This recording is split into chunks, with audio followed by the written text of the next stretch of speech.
बिस्मिल्लाहिर्रहमानिर्रहीम अस्सलाम वालेकुम व्यूअर्स, कैसे हैं आप लोग? खुदा आपको रखे खुश आबाद, हर बला, हर मुसीबत, हर परेशानी से दूर।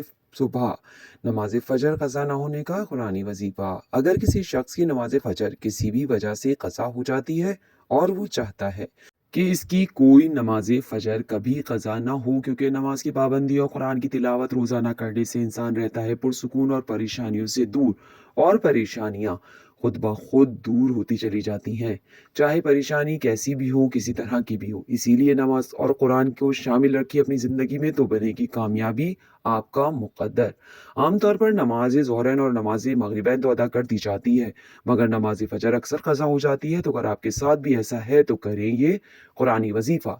यकीन जानिए आपकी नमाज फ़जर कभी क़ज़ा ना होगी। सूरह कहफ की आयत नंबर 110। बस रात सोने से पहले तिलावत रोज़ाना करके सो जाएँ। इंशाअल्लाह नमाज फ़जर क़ज़ा ना होगी। मेरे चैनल को कीजिए सब्सक्राइब, लाइक, मेरी वीडियो को शेयर।